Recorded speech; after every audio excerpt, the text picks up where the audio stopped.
जन्मदिन मुबारक नेहरू जी।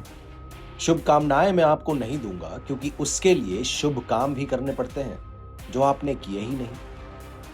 आपके जन्म दिवस का उत्सव मनाऊं या आपके गलत फैसलों की पुण्यतिथि, इसी कश्मकश में हर बार रहता हूं। लेकिन इस बार मैं बोलूंगा और आपके गलत फैसलों की पोल भी खोलूंगा। आपके चाहने वाले ये सोच रहे होंगे कि मैं कौन हूं, ये मैं अंत में बताऊंगा।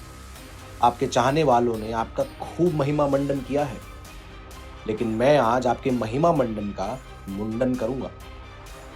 नेहरू जी, आपकी फ्लॉप नीतियों की लंबी लिस्ट है। विदेश से लेकर अर्थनीति तक आपने फ्लॉप शो का रिकॉर्ड बनाया है।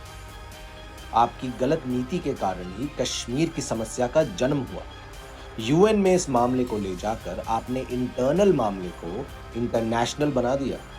चाइना को लेकर आपका आकलन सदैव गलत रहा है। चाइना आपको कभी ब्रिटेन और अमेरिका का पिछलग्गू कहता, तो कभी यूएन में पेश किए आपके प्रस्ताव को पेरेंट्स ऑफ ऑल इविल्स यानी सभी बुराइयों का जनक कहता। और पता नहीं आपकी कौन सी मजबूरी थी कि आप हमेशा चाइना के सामने झुककर हिंदी चीनी भाई भाई करते रहते थे। नेहरू जी, ये अपमान चाइना आपका नहीं बल्कि समस्त भारत का कर रहा था।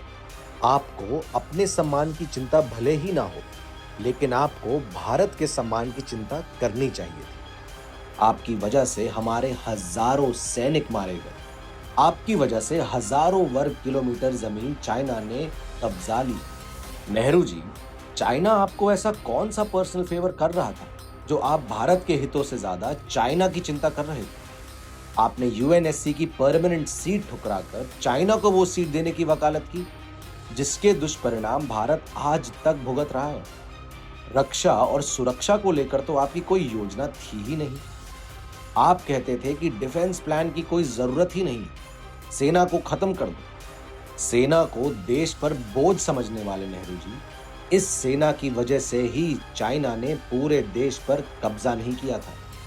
आपकी खराब आर्थिक और औद्योगिक नीतियों के कारण ही लाइसेंस राज का जन्म हुआ और व्यापारियों को व्यापार करने में समस्या हुई, जिससे भारत औद्योगिक क्षेत्र में भी पिछड़ा और आर्थिक रूप से भी कमजोर रहा।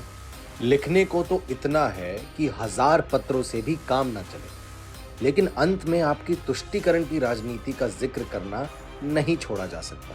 तुष्टीकरण की राजनीति करके जो नफरत का बीज आपने बोया था, आज वो वट वृक्ष बन चुका है। उसकी जड़ों को आज भी आपका शहजादा सींच रहा है और नफरत फैला रहा है। इस व्यथित मन से मैं आपको बस इतना कहना चाहता हूँ कि आप ना होते तो आज भी भारत सोने की चिड़िया ही होता। आपके गलत फैसलों से पीड़ित एक आम भारतीय।